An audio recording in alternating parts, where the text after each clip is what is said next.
নমস্কার বন্ধুরা, দীপালিস কিচেনে আপনাদের সকলকে স্বাগত জানাচ্ছি। চলে এসেছি আজকে আবার একটি ভিডিও নিয়ে। আজকে আমি হাফ বাটি গোবিন্দভোগ চাল দিয়ে না পায়েস না পোলাও এসব কোনো কিছু বানাইনি।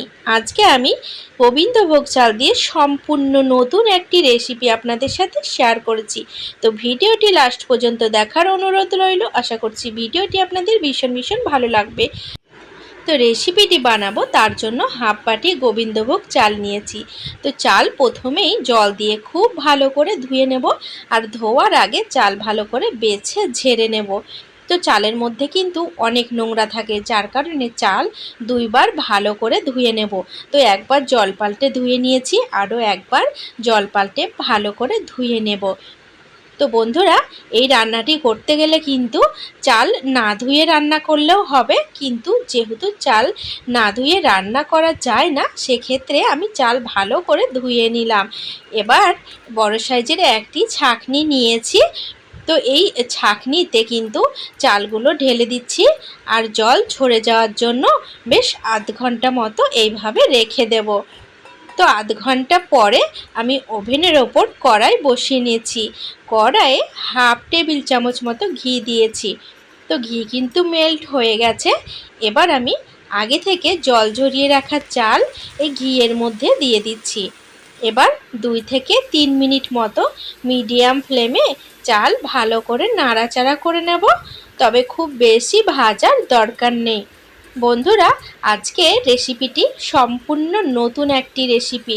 গোবিন্দভোগ চাল দিয়ে যে এত সুন্দর একটি রেসিপি হয়ে যায়, সেটি আপনারা এই ভিডিওটি পুরোটা দেখলে অবশ্যই জানতে পারবেন। তো দেখতে পাচ্ছেন চাল ভাজা হয়ে গেছে, চাল কীরকম ঝুরঝুরে হয়ে গেছে। এবার আমি আর ভাজবো না, চালগুলোকে নামিয়ে নেব। এবার এই কড়াইয়ে হাফ লিটার মতো গরুর দুধ দিয়ে দিচ্ছি।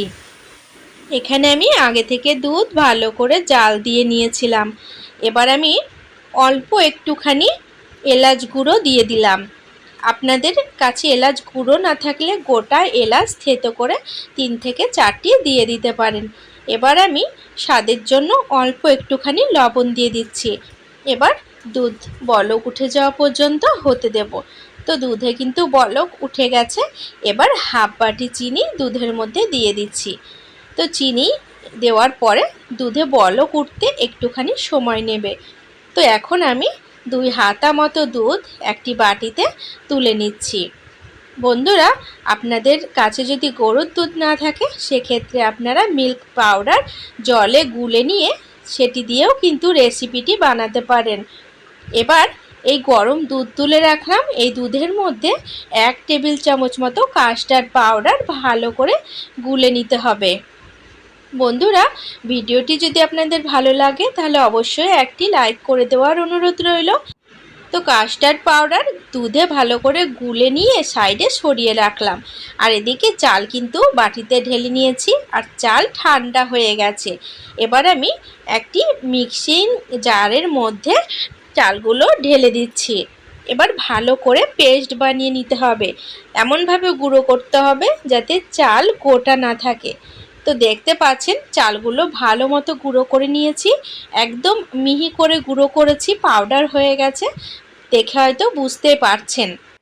এখন এটিকে সাইডে সরিয়ে রাখবো। এদিকে দুধ খুব ভালো মতো জাল হয়ে গেছে। এখন আগে যে দুধের মধ্যে কাস্টার্ড পাউডার গুলে রাখলাম, সেটি এই দুধের মধ্যে দিয়ে দিচ্ছি, আর খুন্তির সাহায্যে বেশ ভালো করে নাড়াচাড়া করে দেব, না হলে কাস্টার্ড পাউডার দুধের নিচে দলা পেকে যেতে পারে। তো কাস্টার্ড পাউডার দেওয়ার পর দুধে দেখতে পাচ্ছেন খুব ভালো মতো বলক উঠে গেছে। এবার আমি এর মধ্যে 1 টেবিল চামচ মতো ঘি দিয়ে দিচ্ছি। তো ঘি দেওয়ার পরে ঘি যতক্ষণ না পর্যন্ত গলে যাচ্ছে ততক্ষণ পর্যন্ত হতে দেব। বন্ধুরা, ভিডিওটি ভালো লাগলে অবশ্যই আমার সাথে থাকবেন, আর আমার সাথে থাকার জন্য চ্যানেল সাবস্ক্রাইব করে বেল নোটিফিকেশানটা অবশ্যই অন করে রাখবেন। তো দুধের মধ্যে ঘি কিন্তু গলে গেছে। এবার আগে থেকে যে চালের গুঁড়ো করে রাখলাম, সেই চালের গুঁড়ো এইভাবে অল্প অল্প করে দুধের মধ্যে দিয়ে দিতে হবে। একবারে সবটা দিয়ে দিলে চলবে না বন্ধুরা। একবারে যদি সবটা দিয়ে দেন, সেক্ষেত্রে চালের গুঁড়ো সব দলা পেকে যাবে আর রেসিপিটি একদম ভালো হবে না। তাই অল্প অল্প করে দিয়ে এইভাবে কিছুক্ষণ নাড়াচাড়া করতে করতে এটি ঘন হয়ে আসবে। তো দেখতে পাচ্ছেন এখানে বেশ খানিকটা ঘন হয়ে এসেছে। আরও 2 মিনিট নাড়াচাড়া করার পরে অনেকটাই ঘন হয়ে গেছে। তো এইভাবে আমি আরও কিছুক্ষণ নাড়াচাড়া করে নেব। এরই মধ্যে আমি কিছু ড্রাই ফ্রুট কুচি করে রেখেছিলাম, সেইগুলো দিয়ে দিচ্ছি। আপনারা আপনাদের পছন্দ মতো ড্রাই ফ্রুট কুচি করে এর মধ্যে দিতে পারেন। বন্ধুরা, আপনারা ভিডিওটি কে কোথা থেকে দেখছেন সেটি কমেন্ট বক্সে অবশ্যই লিখে জানাবেন, তাহলে আমি আপনাদের প্রত্যেককে ধন্যবাদ জানাতে পারবো। তো এখানে কিছুক্ষণ নাড়াচাড়া করার পর দেখতে পাচ্ছেন একদম মণ্ড তৈরি হয়ে গেছে। এখন আমি এর মধ্যে হাফ টেবিল চামচ মতো ঘি আবারও দিয়ে দিচ্ছি। তো ঘি দেওয়ার ফলে এটি স্বাদ ও গন্ধ খুবই ভালো হবে আর এটি কড়াইয়েও লেগে যাবে না। তো দেখতে পাচ্ছেন ঘি দেওয়ার পরে কড়াই থেকে কিন্তু আস্তে আস্তে ছেড়ে যাচ্ছে। তো এইভাবে আরও কিছুক্ষণ নাড়াচাড়া করে নেব।